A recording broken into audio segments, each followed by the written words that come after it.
देखो बच्चों, जीपी को पढ़ने के बाद अभी हम लोग क्वेश्चन और भी करेंगे जीपी के। वैसे जीपी पूरा खत्म नहीं हुआ है, क्वेश्चन अभी हम लोग करेंगे और भी आगे चल के, है ना। थोड़ा सा एचपी को पहले देखें, हार्मोनिक प्रोग्रेशन को पहले थोड़ा हम लोग समझें। देखो क्या होता है हार्मोनिक प्रोग्रेशन में, है ना, एचपी, हार्मोनिक प्रोग्रेशन। ठीक है, देखो क्या होता है, जैसे अर्थमेटिक प्रोग्रेशन के टर्म को, जैसे हमारे पास एपी है, मान लो हमारे पास कोई एक एपी है। एपी मान लीजिए ये है A plus D, A plus 2d, A plus 3d and so on. इसके टर्म्स को अगर मैं रेसिप्रोकल कर दूं तो ये एचपी बन जाती है। तो देखो इसे हम कहते हैं करस्पॉन्डिंग एचपी, है ना। करस्पॉन्डिंग एचपी क्या हो जाएगा, 1/a plus D, 1/a plus 2d and so on. मतलब एपी कोई भी हो, अगर हम उसके टर्म्स को रेसिप्रोकल कर देंगे तो उससे हमें एक एचपी मिलती है, जिसको हम करस्पॉन्डिंग एचपी कहते हैं। और इसका उल्टा भी, जैसे एचपी के टर्म को रेसिप्रोकल कर देंगे तो एपी बन जाएगा, है ना। बात बराबर है, ठीक है। तो देखो जैसे मान लीजिए इसका टी एन अगर a plus N minus 1 into D है, किसका, एपी का टी एन, तो इसका टी एन, एच पी का टी एन क्या हो जाएगा, 1/a plus N minus 1 into D, है ना। तो इसका एंड टर्म ये है एपी का, तो एचपी का एंड टर्म ये हो जाएगा।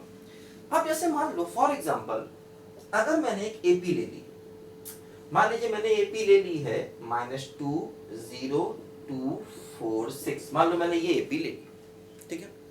देखो ये एपी है, चेक करो, इसका कॉमन डिफरेंस 2, इसका भी 2, सबका 2 2। अगर हम यहां से करस्पॉन्डिंग एचपी बनाए, ठीक है, तो करस्पॉन्डिंग एचपी क्या होगा, इसका रेसिप्रोकल करेंगे तो -1/2, 1/0, 1/2, 1/4, 1/6। अब देखो क्या हुआ, जैसे यहाँ पर 1/0 आ गया, अब 1/0 क्या हो गया, अनडिफाइंड। तो क्या ये एचपी बनी, नहीं बनी, इसको एचपी नहीं कह सकते, है ना, ये एचपी नहीं है। तो इसका मतलब ये हुआ कि अगर हम एपी में टर्म 0 ले लेंगे तो वहां से एचपी नहीं बनेगी। मतलब अगर एपी के सारे टर्म्स नॉन जीरो होंगे तभी उससे एचपी बनेगी, नहीं तो एचपी नहीं बनेगी, है ना। अगर एपी के सारे टर्म्स नॉन जीरो होंगे तभी उससे हम एचपी बना सकते हैं, नहीं तो हम एचपी नहीं बना सकते।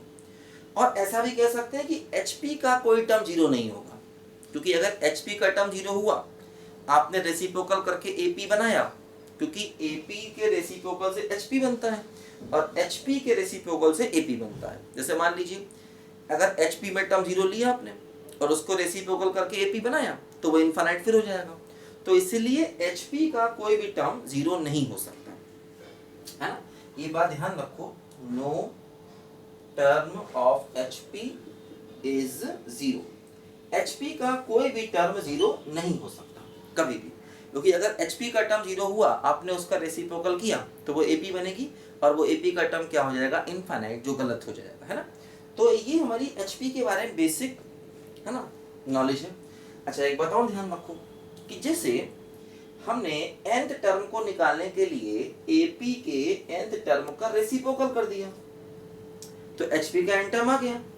लेकिन अब ये गलती आप समेशन में मत करना, ये मत समझना कि एपी का सम निकालेंगे उसका रेसिप्रोकल करेंगे तो एचपी का सम आएगा, ऐसा बिल्कुल नहीं होगा, ध्यान देना, है ना।